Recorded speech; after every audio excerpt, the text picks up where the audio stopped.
Good evening and welcome to St Mary of St Albans Church on this bright autumn evening to celebrate the life and work of Thomas Traherne. You are very welcome here. With any luck, having come through the door, you've been given 3 pieces of paper, one being the programme and in briefest terms, and you will also have been, I hope, given 2 pieces of paper with various texts upon them. Now, you've got two pathways towards that one. You may study them closely whilst people are reading and singing, but I wonder if there isn't a greater blessing in just letting what you hear, both in spoken word and sung, pass over you and use those pieces of paper as a reflective tool afterwards. Either is good. It is a particular pleasure to welcome the Right Reverend the Lord Richard Harries of Pentragarth, Bishop Richard as I know him, who was my diocesan bishop for a brief spell before he saw fit to retire, and also Professor Sarah Hutton from Oxford Traherne. Now, I've fallen into the trap of assuming, therefore, she lives in Oxford. She does not. She lives in North London, where it takes far longer to get to here. They are our keynote speakers, and both of you are welcome. But I welcome also others who will read to us, and our choir and the supporters who will sing for us. This is an opportunity to immerse ourselves in the spirituality of an age perhaps long past, but a set of theological truths and approach to life and spirit and kingdom, if I may, that's probably as real now as ever it was. This evening will continue without traffic lights. There won't be stops and starts. We will just carry on. So please don't worry. Everything that will happen as it should. But in the meantime, I invite you to remain seated and enjoy this time with Thomas Traherne.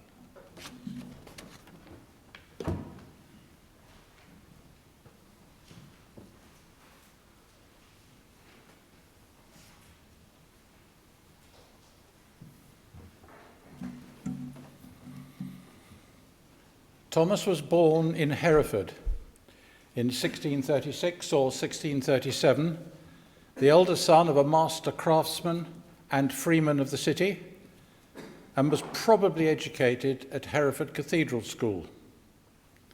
He studied at Brasenose College, Oxford, gaining a BA in 1656. He entered church ministry in the same year and was appointed rector of Credenhill near Hereford in 1657, gaining his authority from the Commissioners for the Approbation of Public Preachers set up by Thomas Cromwell and supported by some of Hereford's leading Presbyterian clergy who were preachers at the cathedral, which was definitely a Republican stronghold. Following the restoration of the monarchy and the return of Charles II, Thomas was ordained deacon and priest on the 20th of October 1660 by the Bishop of Oxford at Launton near Bicester. There was no Bishop of Hereford available at the time. In 1667, Thomas became the private chaplain to Sir Orlando Bridgeman, the Lord Keeper of the Great Seal to King Charles II, whose imposing memorial is on the south side of the chancel here, and divided his time between Credenhill and Teddington.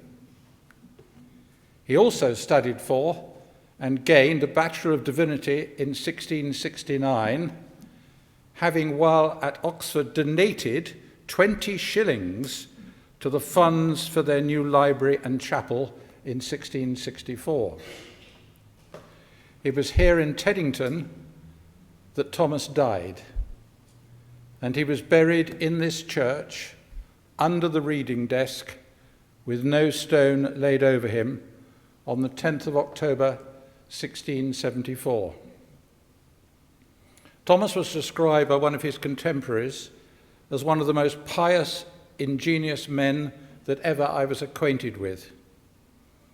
And he went on to say that he was a man of cheerful and sprightly temper, ready to do all good offices to his friends and charitable to the poor almost beyond his ability.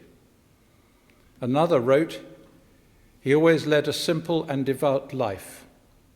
His will shows that he possessed little beyond his books.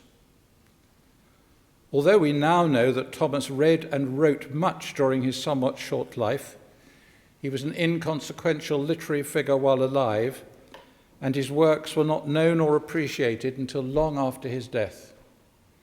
Only one of his works, Roman Forgeries, was published in his lifetime, and Christian Ethics followed soon after his death, at which point most of his manuscripts were bequeathed to his brother Philip and then into the possession of the Skip family in Ledbury, where they languished for almost 200 years. In the winter of 1896, a William Brooke discovered in London some anonymous manuscripts in, as he said, a barrow of books about to be trashed. After some examination by 2 or 3 literary experts, it was realized that these were the work of Thomas Traherne. The manuscripts included poetry, as well as a collection of contemplative paragraphs embodying reflections on religion and morals. The poetical works of Thomas Traherne was published in 1903 and Centuries of Meditations in 1908. Other publications followed over the years during the last century.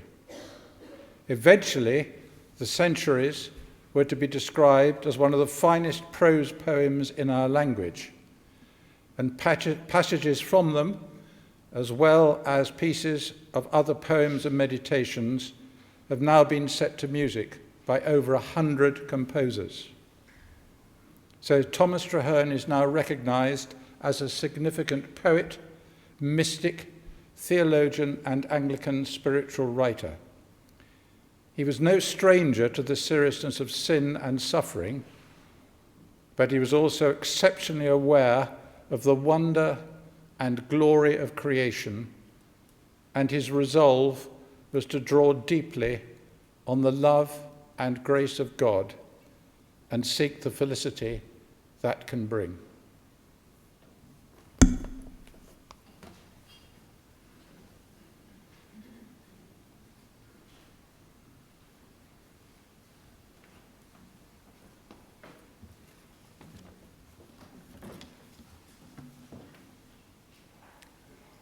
Your enjoyment of the world is never right till every morning you awake in heaven, see yourself in your Father's palace, and look upon the skies, the earth, and the air as celestial joys, having such a reverend esteem of all, as if you were among the angels.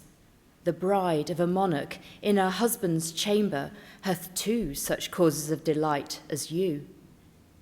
You never enjoy the world aright, till the sea itself floweth in your veins, till you are clothed with the heavens and crowned with the stars, and perceive yourself to be the sole heir of the whole world, and more than so, because men are in it who are every one sole heirs as well as you.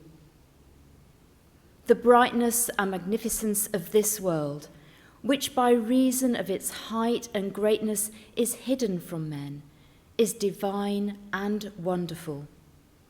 It addeth much to the glory of the temple in which we live, yet it is the cause why men understand it not. They think it too great and wide to be enjoyed. But since it is all filled with the majesty of his glory who dwelleth in it, and the goodness of the Lord filleth the world, and his wisdom shineth everywhere within it and about it, and it aboundeth in an infinite variety of services, we need nothing but open eyes to be ravished like the cherubims. Well may we bear the greatness of the world, since it is our storehouse and treasury, that our treasures shall be endless is an happy inconvenience, that all regions should be full of joys, and the room infinite wherein they are seated.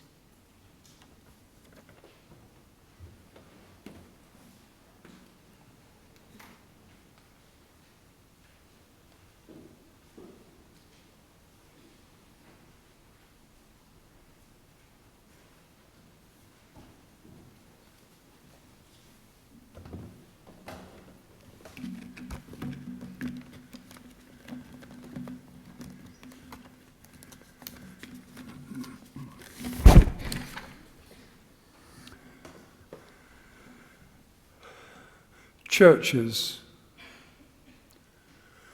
those stately structures which on earth I view to God erected, whether old or new. His sacred temples which the world adorn, much more than mines of ore or fields of corn my soul delight. How do they please mine eye when they are filled with his great family? Upon the face of all the peopled earth, there's no such sacred joy or solemn mirth to please and satisfy my heart's desire as that wherewith my Lord is in a choir, in holy hymns by warbling voices praised, with eyes lift up and joint affections raised. The arches built like heaven, wide and high, show his magnificence and majesty whose house it is. With so much art and cost the pile is framed, the curious knobs embossed set off with gold, that me it more doth please than princes' courts or royal palaces. Great stones piled up by costly labours there, like mountains carved by human skill appear, where towers, pillars, pinnacles, and spires do all concur to match my great desires, whose joy it is to see such structures raised to the end my God and Father should be praised.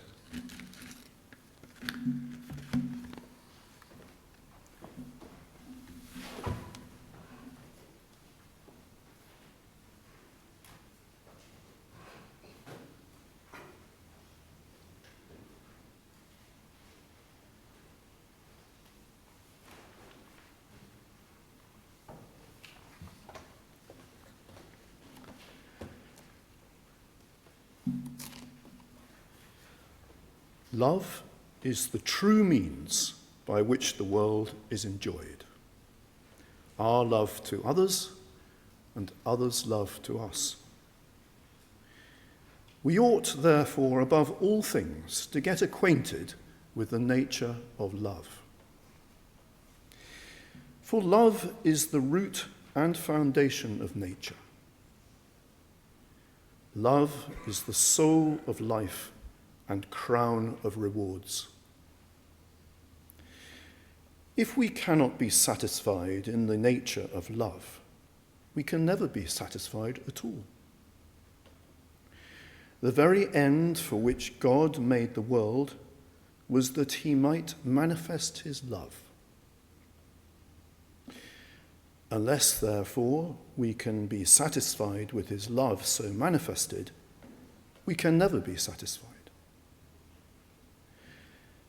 There are many glorious excellences in the material world, but without love, they are all abortive. We might spend ages in contemplating the nature of the sun and entertain ourselves many years with the beauty of the stars and the services of the sea. But the soul of man is above all these. It comprehendeth all ages in a moment. And unless it perceives something more excellent, is very desolate. All worlds being but a silent wilderness, without some living thing more sweet and blessed after which it aspireth. Love is a fountain, and love in the end is the glory of the world and the soul of joy, which it infinitely preferreth above all worlds, and delighteth in, and loveth to contemplate, more than all visible things that are possible. So that you must be sure to see causes wherefore infinitely to be delighted with the love of God, if ever you would be happy.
Good evening, everybody. Can everybody hear me all right with this microphone? That's good. There was a bishop who went to a church once and wasn't sure whether the microphone was working, so he tapped it and said, I think there's a fault in this sound system. And of course, being a well-trained Anglican congregation, they all reply, and also with you. Now, when he was a young, William Wordsworth, like Thomas Traherne, had an intense, joyous sense of the world about him.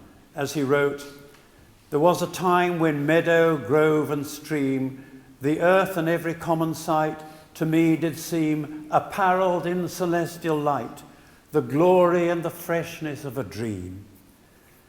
This intense sense of heaven lying about us in infancy was not the only experience the two poets had in common. Wordsworth once wrote to a friend to say, "Theologians may puzzle their heads about dogmas as they will, the religion of gratitude cannot mislead us." And he then went on to say, "I look abroad upon nature, I think of the best part of my species, I lean upon my friends, I meditate upon the scriptures, and my creed rises up of itself." It is that religion of gratitude that I want to focus on this evening, in particular as expressed in Thomas Traherne's Thanksgivings. As you know, and as we've heard this evening, few of Traherne's writings were published in his lifetime, and these only the most polemical. His most inspiring work, his Centuries of Meditations, for which he's best known and loved, which we've had read this evening, wasn't published until the 20th century. But in 1699, 25 years after his death, a work of his was published, its short title being The Thanksgivings. These are long prose poems in the style of Lancelot Andrewes, who of the previous generation. I say long. If you settle down to write a list of all the things for which you are thankful, I wonder how many pages you would cover. 10, 20, 30? In the edition of H.M. Margoliouth, Thomas Traherne's Thanksgiving take up 117 pages, each page of 56 lines. This is Thanksgiving on a comprehensive scale, as befits the project, and as befits the project, systematic. There are major categories: thanksgiving for the body, the soul, the glory of God's works, the blessedness of God's ways, the blessedness of his laws, for the beauty of his providence, for the wisdom of the world, for God's attributes, ending with the thanksgiving and prayer for the nation. Now, like Lancelot Andrewes, Traherne liked lists. So it'd be a particular word or thought followed by a list, sometimes long, of all the characteristics associated with. Also, as we might imagine, the work is steeped in quotations from Scripture, so he slips easily from his own wording to a quotation from the Bible and then back again to his own words in a seamless whole. The result is as much as an extensive meditation as it is thanksgiving, the one leading to the other. It is also close to praise.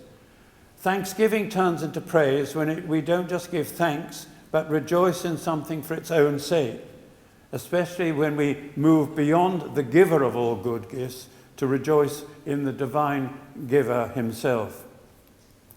Now, the Thanksgivings are little known or studied compared to his other writings, and my main purpose this evening is to take you through them, just giving you some sense of the 117 pages, each of 56 lines.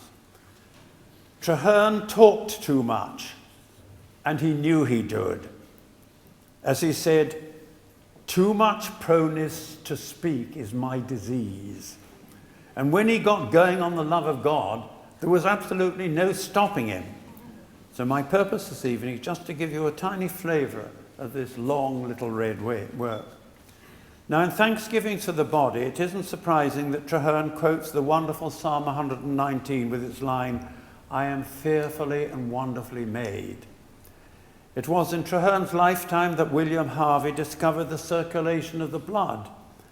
At any rate, Traherne gives thanks for arteries, with celestial spirits, veins wherein blood floweth, refreshing my flesh like rivers.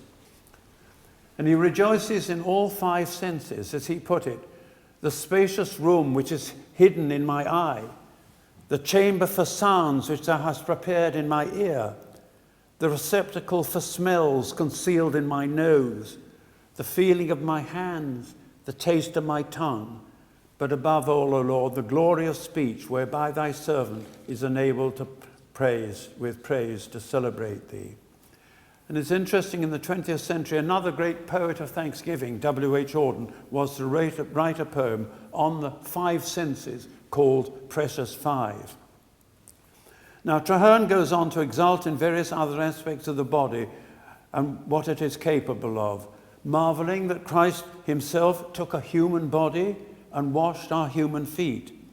No less amazing, he reflects that angels can only enjoy the world through our bodies. As he writes, they smell thy perfumes and taste thy honey, milk, and butter by our senses.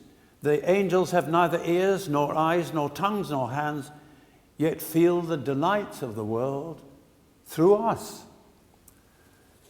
There is also a celebration of the resurrected body before, as we might expect, a prayer that he might use his body well, summing it all up in the words, I give thanks for the beauty of colours, for the harmony of sounds, for the pleasantness of odours, for the sweetness of meats, for the warmth and softness of our raiment, and for all the 5 senses, and all the pores of my body so curiously made as before recited, and for the preservation as well as the use of all my limbs and senses, in keeping me from precipices, fractures, dislocations in my body, from a distracted, discomposed, confused, discontented spirit. Above all, I praise thee for manifesting thyself unto me, whereby I am made capable to praise and magnify thy name forever. Now, this next section is entitled Thanksgiving for the Soul. Good though the body is, much more wonderful is the soul, for it is, quotes, a meet dwelling place for the eternal Godhead. Space is dead and silent, he says, but the soul can feel and think and imagine. Our thoughts in an instant can roam the whole universe and appreciate what is there. Mine understanding being present with whatsoever it knoweth. Size doesn't matter, he says. Something large can be void of all life, incapable of feeling, vain and useless. The human soul, however, is capable, and here he quotes Ephesians 3, to comprehend with all the saints the length and breadth and depth and height and love of God, which passeth all knowledge, that I may be filled with all the fullness of God.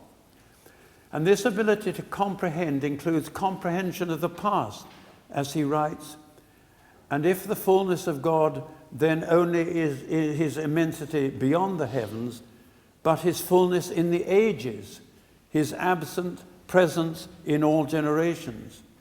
And I was particularly interested in that last phrase, his absence presence, which chimes in with more recent usage. For instance, the remarkable French philosopher Simone Weil, who said that God could only be present in creation under the form of absence. And the poet R.S. Thomas, for whom the absent presence of God is one of his major themes. God is everywhere in everything, and Traherne exalts that the human soul reflects this capacity, for it is an eternal sphere of infinite knowledge, in every centre, expanded everywhere, yet indivisible. The similitude of thine infiniteness I see printed in it. Now, Traherne's time was one where voyagers were exploring the world and astronomers the heavens, but he marvels especially at the ability of the human imagination to roam far and wide. There is not a sand in the utmost Indies, he says, which I cannot apprehend, not a thought in any part of eternity, but I am fit to know. Then we come to a thought which is so central to his centuries and meditations, which we've just heard, our capacity to enjoy the world for itself and to enjoy the world in God. A greater power have I received of thee than that of creating worlds. Could I create worlds and not enjoy them, it would be to no purpose, Could I create millions of worlds and enjoy them all, I could only enjoy created things in receiving a power to enjoy all things. I am made able to enjoy even thee, who art infinitely greater, thee in everything, everything in thee. But it isn't only our capacity to enjoy the world that we've received from God, but the capacity to please him with our good deeds. We will be crowned with the beauty of our own works, and God longs that we should have such glory. Here again, he touches on a theme that is so fundamental to the centuries: desire, our desires, and God's desire for us, that we should come to want God as God wants us, to thirst as God thirsts. How infinite is thy thirst, that we should perform the thing thou desirest. O Lord, thou so lovest us that for our perfect glory thou didst adventure into our hands a power of displeasing thee, which very confidence of thine ought more to oblige me. Now the third section consists of thanksgiving for God, the glory of God's work. And as you can imagine, there is much to be thankful for, as Traherne looks around the world and lists all the things he sees and enjoys. He makes a list of minerals, for example: iron, brass, copper, lead and tin, carbuncles, emeralds, pearls, diamonds, all of which can be used to adorn and beautify life. I don't know about you, but I was rather puzzled by that inclusion of carbuncles. We think of carbuncles as a rather nasty boil on the body, but in those days it referred to a jewel of fiery red jewels, such as a ruby. He's also aware of a whole range of fruits which we can enjoy. His list includes filberts, which I had to look up, means hazelnuts. He includes many fruits which would have to be imported from abroad or cultivated in luxury greenhouses, such as melons, lemons, and pomegranates. And though he doesn't include pineapples, which were first imported into this country in the 17th century, when it comes to animals and all the ways we use them, he has no doubt that they exist for our use, not a sentiment everyone today would agree with. But he sees all creation praising God in its own way, and especially we human beings, for whom it all exists. Above all, he sees God in everything. More than thyself hast thou given me, in giving me, besides thyself, those thine images, in every one of those. As the sun shineth both naked to mine eyes, again in a mirror, hast thou given me thyself a second time. O the vast, the fathomless, the inconceivably sufficient and endless powers of mine immortal soul, that are able to enjoy thee wholly in thyself, wholly in thy Son, wholly in each of thine hosts. And then the next section, thanksgiving for the blessedness of God's ways, covers some of the same ground as the previous one, the glory of God in creation, but with a particular stress on God's goodness to be seen there. Because in everything thou overflowest infinitely to all, art infinite goodness in all thy ways, infinitely communicative of all thy goodness, granting it wholly to all thine hosts, in everything holy to every person, in every place, every way. And God wants us to enjoy this goodness as he enjoys us. So Traherne prays, teach us by wisdom and goodness and love to enjoy all things as he enjoyeth them. But we're blind and fail to see things as they are. We have to be taught to love by Christ. And he asks that his love may be the master point of art in Christian religion, which my Saviour taught on the cross by the chair of his profession. It's a vivid, very vivid image. Christ as a professor seated on his professorial chair, which is the cross, teaching us the art of love. So he prays some lines later that we may love every person as Jesus Christ, and that his soul may be enlarged, quotes, to the love of cities, counties, kingdoms, through the settled love of Christ. Oh, learn me this, and the whole is learned. Learn me this, the divine art and the life of God. The next section, entitled Thanksgiving for the Blessedness of his laws, doesn't immediately excite the modern heart. We think of law as something negative, necessary but not of religious significance. For most of Christian history, however, law was regarded as fundamental to our Christian life. This is because it was rooted not in the law of the land, but in Psalm 119, a long meditative psalm of 176 verses, in which the writer rejoices in the law of God and prays that they may walk in it. And this psalm was fundamental to monastic communities where it was recited regularly, and it's quoted time and again in this section of Traherne. For him, too, the commandments of God are to be rejoiced in, but he has a particular slant on this, why this is so. First, because law safeguards his person and possessions. Thou makest my person sacred in the world, hedgest my safety by thy holy laws, wilt have no man to approach me but with love and reverence. My life, my honor, my estate and goods, my soul, my body, my dear relations and dearest friends, my ease, my peace, my joy, thy laws, those bulwarks of my repose and pleasure. And once again we have the theme that everything that is made exists for him. He gives thanks for all the consolation of God's holy laws, as if I alone were the only person for whom all things were made. Now, another feature that distinguishes his understanding of the law from that of our own time is the way he sees it integrally related to reason and to good sense.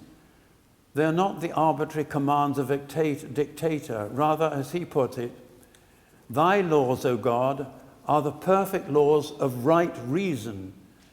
Nature speaks of them, eternity rewards them, reason asserts them, wisdom suggests them, interest and self-love doth prompt them, thy benefits oblige us to them. And this is to bring about the happiness, not just of Traherne himself, but of the whole world.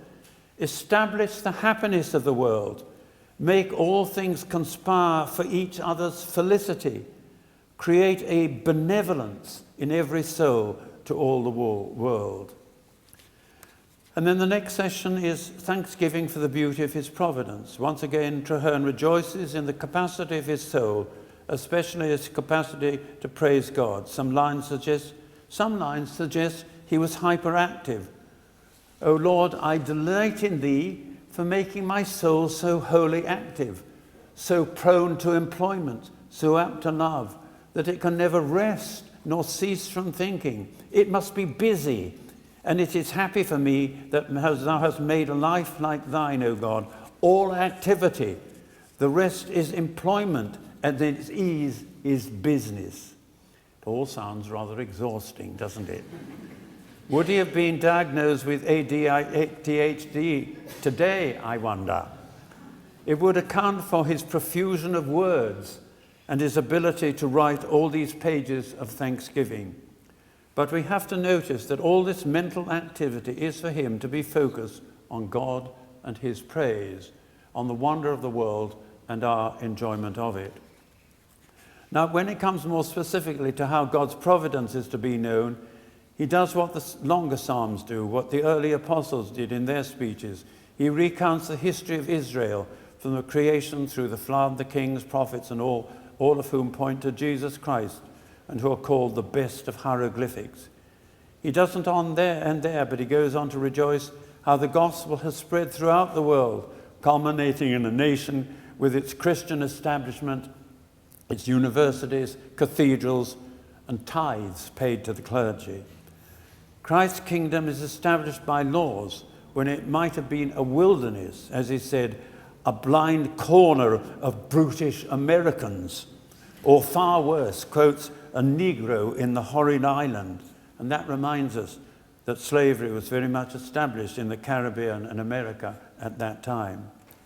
And the whole history of God's providence shown in this sacred history exists for him, he says, to be exulted in. Not for him alone, of course, but as Desmond Tutu once said, God loves each one of us as though we were the only person in the world. So Traherne says, me, exclamation mark, even me, exclamation mark, hath thy glory exalted in all these things. Traherne then moves on to thanksgiving for his word, by which he means, above all, the Bible. But first he laments the fact that we human beings who have been given so much in the world around us turn from that and seek happiness in false things. We grope around in the darkness, and so much of what would satisfy us lies about us all the time. But God has given us the Bible, as he says, to deliver me from the darkness of the disordered world. He then recounts in detail the different themes and parts of the Bible, exalting all the time in this gift from God. He ends, "Open thou mine eyes, that I may see the great things in that map of heaven. Let it be a clue, a gate of air, a golden chain coming from thy throne, raising me to glory. By them am I taught here how to walk with God, which is the great mystery, the master point of skill in thine eternal kingdom." Traherne then turns to thanksgiving to God's attributes. In other words, he lifts his mind from the beauty of creation to the glory of God himself. But in fact, of course, it's very difficult to separate the two. And once again, he exults in the wonderful world in which he lives. God is in everything. Holy in them, like the sun in a mirror, in 1,000,000 mirrors, that maketh by its beams the heavens also to be there. And me, like a mirror, the entire possessor of all thy glories. Now, at one point, he uses a phrase associated with the German mystic Eckhart. He describes God as a sphere into which we were born, and he quotes, "whose center is everywhere, and whose circumference is nowhere." God is one whose center is everywhere, and whose circumference is nowhere. But once again, he can't stop exulting in the fact that he exists, and that he can see and enjoy all this. And he has a nice line on heaven where every soul is an end in itself. And whilst one man's exaltation upon earth is the depression of another, but in thy kingdom, everyone's advancement is the exaltation of all.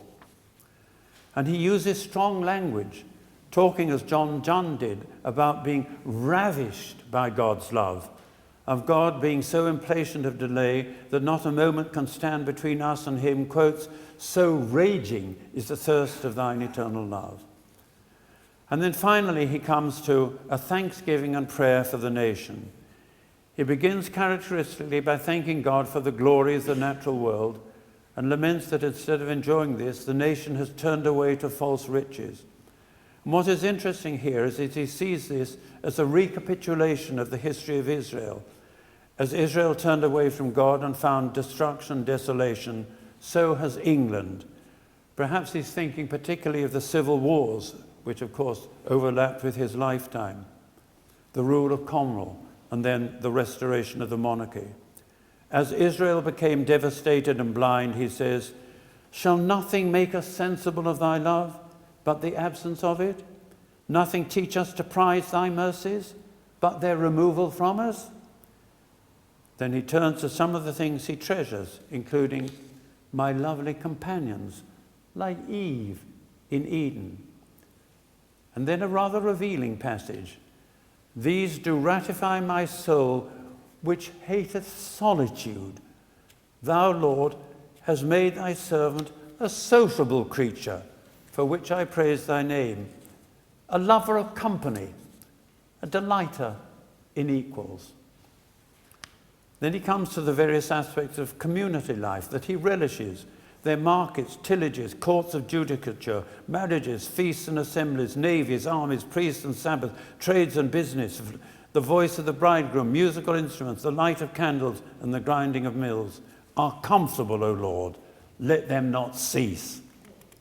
And finally he turns to the role of government, which he calls the two pillars of the earth strengthening each other, religion rooting justice within, justice fencing religion without. And the sovereign is described as a nail on which good things hang, vessels of service and instruments of music.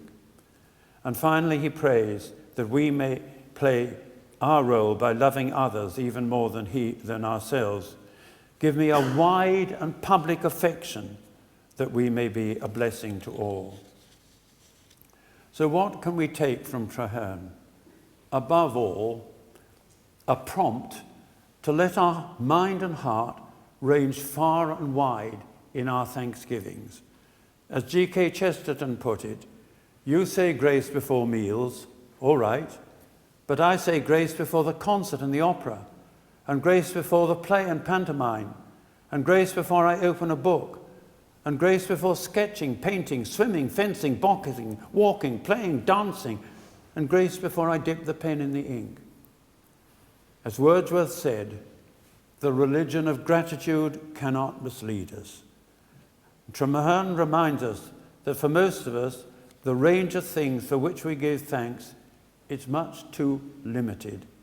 He encourages us to expand our imaginations and extend our capacity to appreciate, to include all what is everyday and also what is above everyday, to relish it, to enjoy it, to give thanks for it, and to give praise.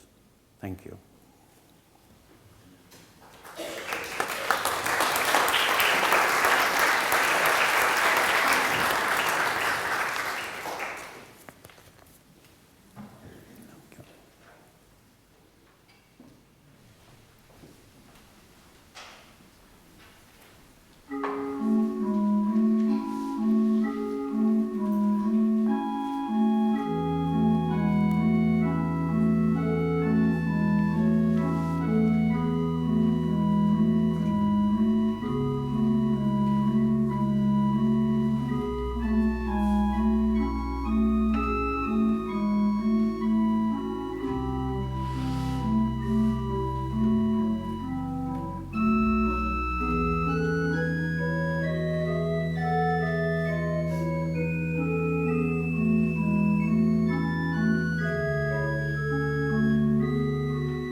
and all the works of God, so bright and pure, so rich and great did seem, as if they ever must endure in my esteem. A native health and innocence within my bones did grow, and what I burnt in all his narration, I felt a vigor in my sense, that was a spirit I did flow with seas of life like wine. I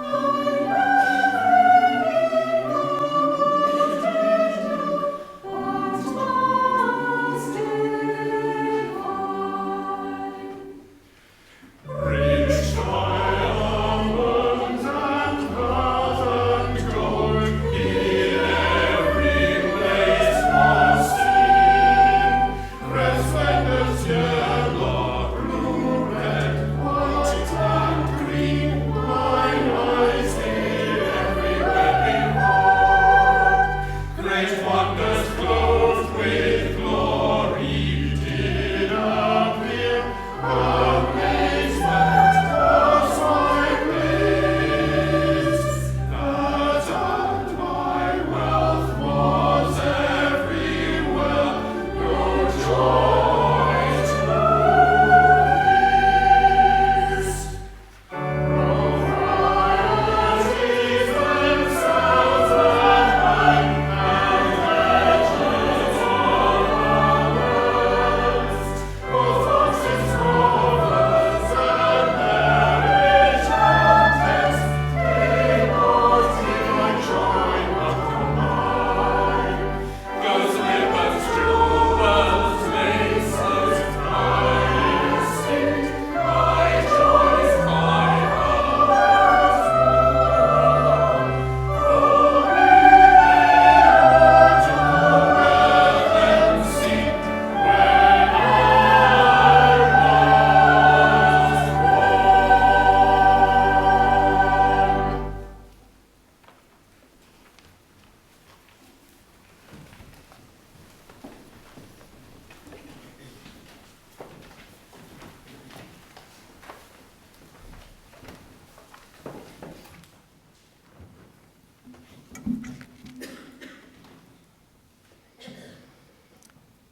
The creation of insects affords us a clear mirror of almighty power and infinite wisdom, with a prospect likewise of transcendent goodness. Had but one of those curious and high-stomached flies been created, whose burnished and resplendent bodies are like orient gold or polished steel, whose wings are so strong and whose head so crowned with an imperial tuft, which we often see enthroned upon a leaf, having a pavement of living emerald beneath its feet, there contemplating all the world. That very fly being made alone the spectator and enjoyer of the universe, had been a little but sensible king of heaven and earth. Had some angel or pure intelligence been created to consider him, doubtless he would have been amazed at the height of his estate, the infinite workmanship about his body, the marvelous consistence of his limbs, the most neat and exquisite distinction of his joints, the subtle and imperceptible ducture of his nerves and endowments of his tongue and ears and eyes and nostrils, the stupendous union of his soul and body, the exact and curious symmetry of all his parts, the feeling of his feet and the swiftness of his wings, the vivacity of his quick and active power, the vigour of his resentments, his passions and affections, his inclinations and principles, the imaginations of his brain and the motions of his heart would make him seem a treasury wherein all wonders were shut up together, and that God had done as much in little there as he had done at large in the whole world.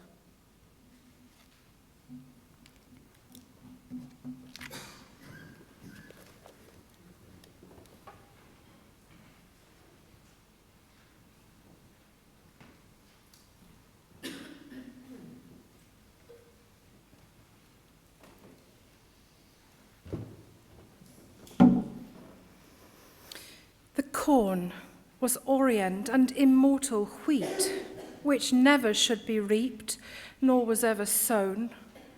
I thought it had stood from everlasting to everlasting. The dust and stones of the street were as precious as gold. The gates were at first the end of the world.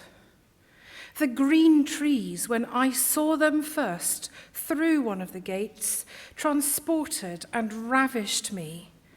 Their sweetness and unusual beauty made my heart to leap, and almost mad with ecstasy, they were such strange and wonderful things.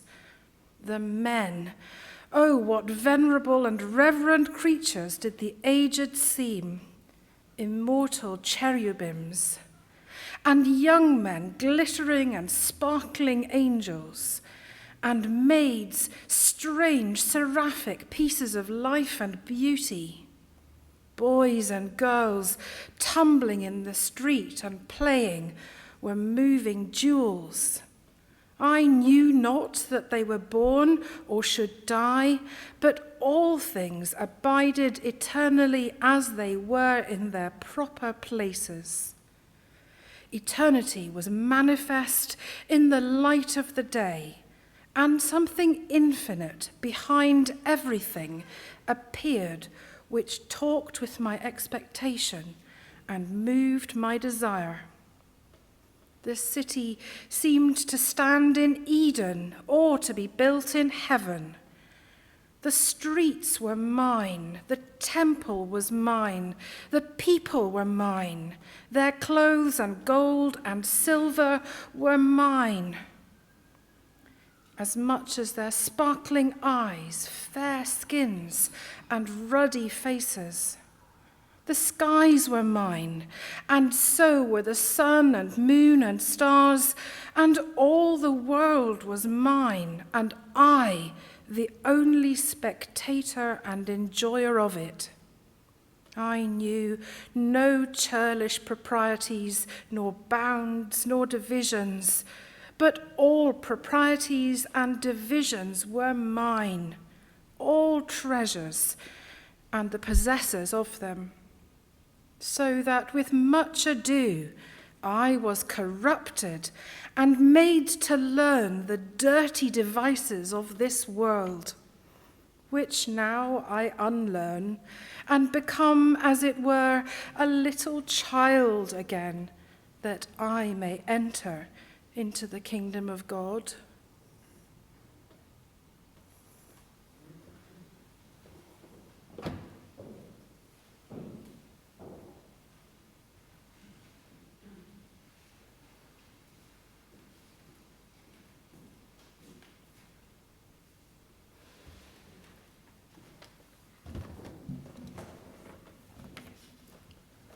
Goodness is a virtue of the first estate, a divine perfection in God by which he is and enjoys his blessedness.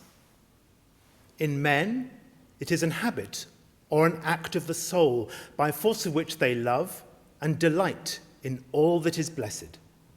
It is that by which all creatures communicate themselves to others' benefit, all living creatures affect others, and delight in doing good unto them. In God, it is that infinite and eternal act from which all other goodnesses spring and on which they depend. The nature of goodness is founded in a convenience between that which is good and that to which it is profitable. If we consult its several kinds, there is a natural goodness, a moral goodness, and a divine. Natural goodness is the aptitude of corporeal beings to produce such profitable and healing effects as the enjoyer desires.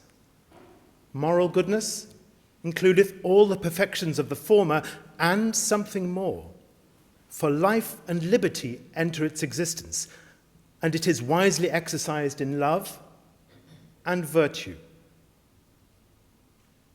Divine goodness is an active and eternal principle, stirring up itself without obligation or reward to do the best and most excellent things in an eternal manner. It is proper only to God.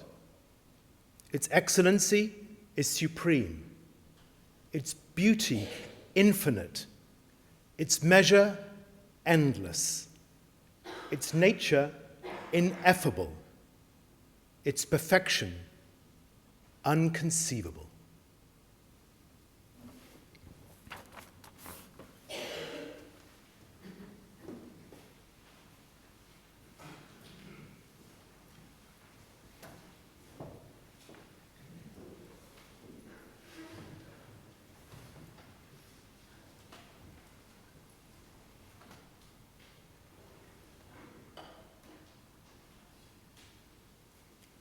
It's a great pleasure for me to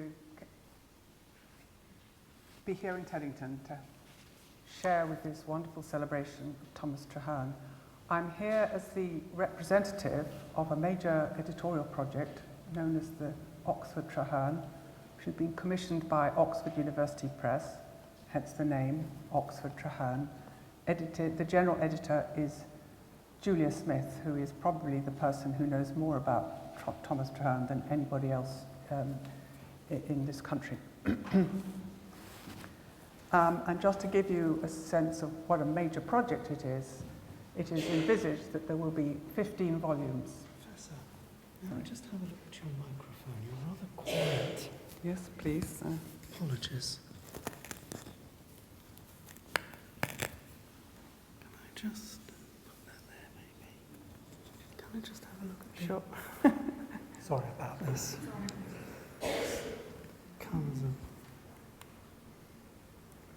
Perhaps I should speak a bit louder. Will that help? I think not. Is that better? Perhaps I'll pick me up better there than in my pocket. Yes. Yes. So just to recapitulate, the Oxford Traherne is envisaged to be a collection of 15 volumes, and it's going to publish everything that Traherne wrote, including the manuscripts, of course. I mean, the quantity of material is really, truly astonishing. Now, I'm just going to talk a little bit about the section of it that I'm connected with, which is one of his two published works, Christian Ethics, which, as the title suggests, is a work of religious moral philosophy. And just before telling you about it, I'll make just three points. First of all, Christian Ethics is especially associated with Teddington. It's therefore particularly appropriate that I should come here as the Oxford Traherne representative, because it was here in Teddington that Traherne put it together and prepared it for the press. There are passages in it coming from other writings, so we can't say that he actually wrote it all here, but it was here that he put it together for publication. And he died while it was in press, so sadly he never saw it into print. The book has a mournful statement in the first, after the title page, referring to the author's much lamented death in October 1674. As we've heard, we haven't actually heard, Traherne actually, the reason he's here in Teddington is that he had recently been appointed chaplain to Sir Orlando Bridgeman, the Lord Keeper, or recently ex-Lord Keeper, and Bridgeman actually died shortly before Traherne. But it was Bridgeman who was responsible for Traherne coming here as his chaplain. Now, as you can tell from the readings, and I'm sure from what you know, Traherne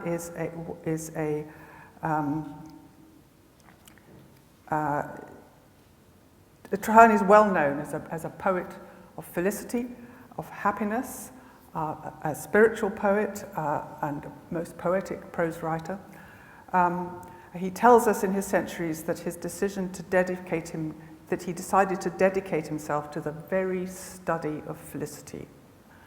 And we can be sure that Christian ethics draws on his own insights from personal experience, as is recounted in his Centuries and other places. But Traherne was also a studious poet, and that's already been hinted at. There was once a dominant view that Traherne was an isolated, mystical, autodidact, working in isolation, but the recovery of this body of manuscripts, a recovery which largely during the last 50 years, a truly miraculous recovery, has changed all that. And it shows that Traherne was a serious scholar, conversant with the humanistic learning of his time, but also with the new science and philosophy of his day. And Christian ethics is a product of his scholarly learning, but it's also a book which brings together both these sides of Traherne, the poetic and the learned. In fact, a couple of points, Traherne breaks into poetry in the book. And for a long time, the book was was hardly read, and it was to be pillaged for these poems. The only book published in his lifetime was Roman Forgeries. But Christian ethics is very different. It is not learned in the same way as Roman Forgeries. Its tone and style are very different. So what I want to do is to give you a sense of the flavour of it, and to try and show how these elements of the poetic and the poet and the scholar come together in Christian ethics. Its 33 chapters are taken up with, it's about 560 pages long. Its 33 chapters are taken up with a series of effective meditations on individual virtues, with echoes of works which have already have been published in the 20th century, like the Centuries and Select Meditations. Much of the appeal is the emotive brilliance of its prose, and which Traherne seeks to commend the good life by conveying a vivid impression of the virtues. Well, I'm calling him Traherne. This is my scholar's hat on. Perhaps I let me revert to the usage that my predecessors here. Thomas Traherne stresses the beauty and dignity and glory of virtue. And in consequence, the work is as much a work of persuasion as it is a work of reason, and as much a work of spiritual guidance as a treatise on ethics. There's no question that he brings to it his own insights from personal experience recorded in his manuscript writings. At the same time, all the passionate intensity of his style, for all the passionate intensity of his style, the book is undergirded by humanistic and theological learning, reflective of his studies in Oxford in the 1640s and his subsequent investigations, which are recorded in the extensive manuscript corpus. Now, to my mind, one of the most striking things about Christian ethics as a work of moral philosophy is its stress on the beauty of virtue, which implies the visibility of virtue. He talks about virtue as being among the invisible things, but his aim is to make that is invisible virtue light, to be seen. And that virtue can literally be seen is central to his conception of felicity. It's also important for his understanding of the role of virtue, the role of virtue in attaining felicity. In the preface to the work, Traherne declares, "My office is to carry and enhance virtue to its utmost height, to open the beauty of all the prospect, and to make the glory of God appear in the blessedness of man by setting forth its infinite excellency." So that encapsulated, to carry and enhance virtue to its utmost height, to open the beauty of all the prospect. He will, he says, demonstrate, quote, "the reality, force, and efficacy of virtue by presenting it as beautiful and glorious, something that can be both seen and enjoyed. My business," he writes, "is to make as visible as it is possible for me the luster of its beauty, dignity, and glory." Now, this distinctly Trahernean idea at the opening of the book, that virtue is beautiful, runs right through Christian ethics. In fact, he talks about gratitude. We've heard about gratitude. He talks about the beauty of gratitude. It contributes, the beauty of virtue isn't just aesthetic. It contributes in no small measure to the enjoyment of acting morally, as he puts it in chapter 4. "Without seeing, it's impossible to enjoy our happiness or to find out the way unto it. And this beauty is not, as I said, not merely aesthetic but efficacious." He says, "All enmity and discontentment must vanish as clouds and darkness before the sun when the beauty of virtue appeareth in its brightness and glory." Now, in pursuing this theme, I want to argue that what he's doing here is not just a poetic metaphor, but he's actually drawing on a philosophical tradition. He's drawing on the Platonic tradition, in fact, particularly what came to be at the time a form of that tradition, Christian Platonism. And it is clear that this pervades Christian ethics. He was very taken with Plato's ideas on the soul, Plato's idea that God is the highest good, that goodness is godlikeness, that becoming good, we become like God, and so on. The book is suffused with metaphors of light, and it is with metaphor and ideas of similitude and correspondence. He holds the Platonist view that the principles of virtue are innate to the soul. We have within us the seeds and principles of all virtue, he writes. And especially important are the Platonist conception of outward beauty as a reflection of the inner intellectual beauty and of the soul. And also important are a metaphor of the light and the intellectual eye. And all this suggests that his inspiration were Plato's dialogues such as the Phaedrus and Republic, and Plotinus's work great work on beauty, where you will find these a fund of images of sight, light, and reflection, expressed in metaphors of the inward eye, mirror, and the sun. Well, the beauty of virtue is not something which Traherne presents in a rigorous academic format. In fact, he only quotes Plato once, but he does quote him. Rather, it is a theme which he has imbibed and reworked into the very texture of his prose, so that we pick it up through metaphors of light, eye, and sight. One might ask, well, where does this Platonist strand come from? And this is where the manuscripts are so revealing, because they reveal to us, or give us a great sense of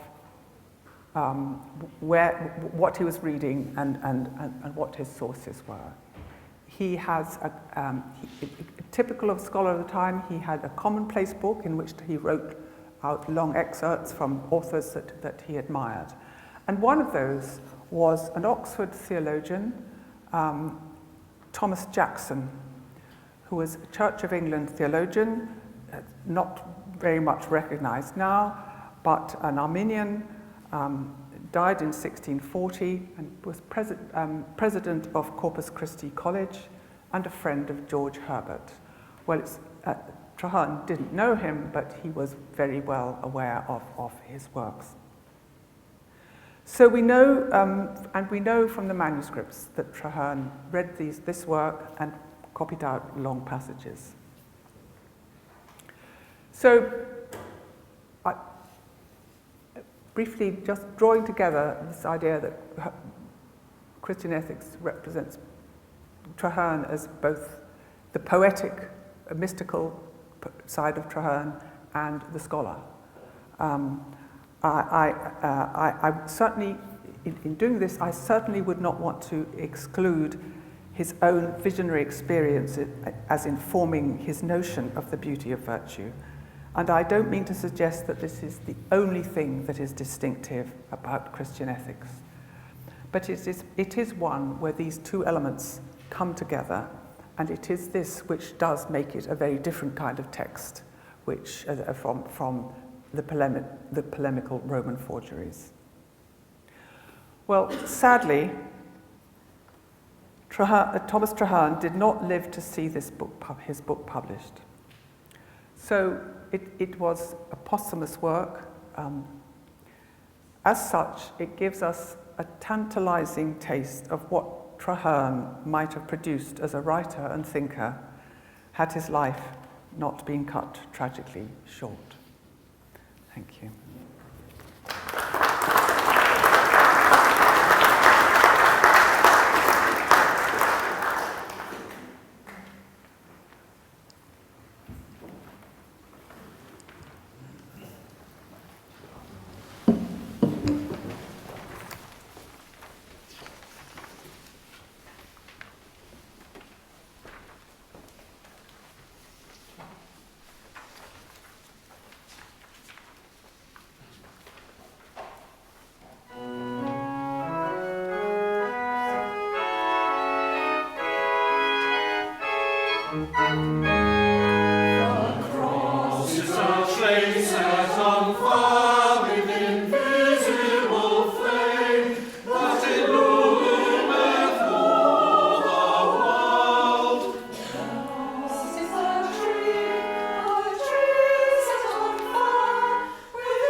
I was asked when it came to what I might say at the beginning and the end, I was asked to keep a lid on my effervescent enthusiasm for everything. I can be described as Tigger-like. And it is also true to say that perhaps because you're in this room tonight that you have some knowledge of the work of Thomas Traherne or a love for it. I've been here a year and 1 month as the vicar, so I'm very much the newbie. However, in hearing the words that I've heard and the rendering of some of his words in music, I think that perhaps I would have got on quite well with him. What fascinates me is that in his outlook on the world that he lived in, and Bishop Richard described it well in suggesting that perhaps if he'd lived now, he'd have a diagnosis of ADHD. I wonder if we might not consider Thomas Traherne to be wonderfully neurodiverse, someone who saw the world in that Tigger-like way, someone who just wanted to burst with the enthusiasm of the moment. In education, in my time, he would have been palmed off into a side classroom and been told, there, behave yourself. Nowadays, he'd be given a statement, a grant, and much encouragement. What also strikes me in the idea of this love of gratitude, this transfixed wonder, is that Thomas Traherne beat the modern mindfulness movement by some 325 years. For those who struggle with their mental health, the idea of exercising gratitude and the exercise of experiencing wonder through the senses is very central to this idea of mindfulness and recovery from mental health crisis. Yet here was Thomas Traherne, who was only in his mid-30s, writing about such stuff, and we're now discovering it. And I didn't realize how recently we really have discovered this. I'm also struck by how nearly this didn't happen. You've heard variously that his works were found, in their majority at least, in a wheelbarrow outside a shop.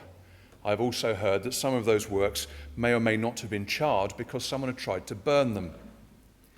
His final resting place, underneath where I now stand, and I feel mildly guilty about that, was nearly shut for the temple next door.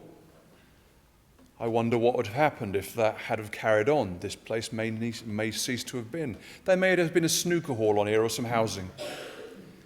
How many times has fate seemed to conspire against Thomas Traherne? Yet here we are as a gathering of friends this night, listening to this remarkable music, hearing these remarkable words, and I hope, at least me at least, just lifted by it.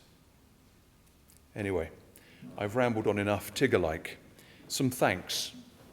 Firstly to our speakers, the Right Reverend the Lord Richard Harries of Pentragarth, who I've listened to speak on a number of occasions, both as bishop and also coming to places where I've been learning. This was altogether more accessible than Martin Niebuhr. Also to Professor Sarah Hutton, thank you for coming, both of you, for enlightening our experience of this work and with your own clear knowledge, authority and scholarship. My thanks to our wonderful choir and supporters who have been absolutely flawless this night. They brought the wonder which mere words themselves can sometimes fail to bring. Our choir and their supporters in themselves are remarkable, but we are as a parish well served by the offices of Derek, our Director of Music, and you will have seen 2 of his pieces used tonight. He seems to have a way with the work of Thomas Traherne and an understanding and a sympathy with his work, and we're blessed by his ministry among us. I wish to thank our readers, Sarah, Jerry, Nick, Susan, Rosamond and Jonathan, and those who support them from the Traherne Reading Group. When I first applied for this job, I wondered what sort of life this vicar would have with a Traherne Reading Group. I may yet find out. I'd also like to thank Robin Field-Smith for bringing this all together, many moving parts, and he and those who have supported him have diligently brought this evening together so that we may all learn, enjoy, and marvel in the felicity of that which we have heard. There are two reasons why we're here tonight. One, because, as you know, it is the 350th anniversary of Traherne's burial beneath my feet. But also because we do need to take this place that we are sitting in seriously. This last resting place of Thomas Traherne, as I have said, was nearly shelved, mothballed, canned, and indeed probably eventually pulled down, which means that we need to treat it seriously. We need to develop this building.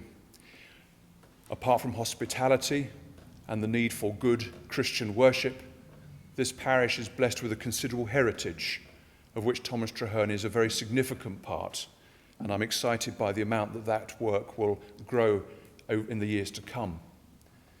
So we're also doing it because we are running ourselves a small project called Building Anew, where we will use our heritage and do our duty for this place. And if you have the ability to support us in that particular work of developing our building so that others may come and draw near to Thomas and this place where he found himself, then we would love you forever. After we've finished, there will, of course, because this is a church, be nibbles and wine served at the back afterwards. And I've seen many trips out of the back of the church, so there's probably going to be a fair amount of wine. Please leave none unconsumed, otherwise I've got to. My thanks also to Dean for playing for us tonight. There's a very considerable list here. Dean, given that organ is falling to pieces, brother, we're trying to replace it as part of the said refurbishment. You make that thing magic, and I don't know how you do it. But thank you all for coming tonight. It's a delight to welcome you into this small but important parish church so near to the river, a place where Thomas felt drawn, where he was perhaps placed, and where we are tonight. I'm going to hand back over now to Dean, who's going to play the third of the Hereford variations, after which time our commemoration, our celebration will come to an end, and then we can talk to one another about what we may have learnt and experienced this evening. Thank you.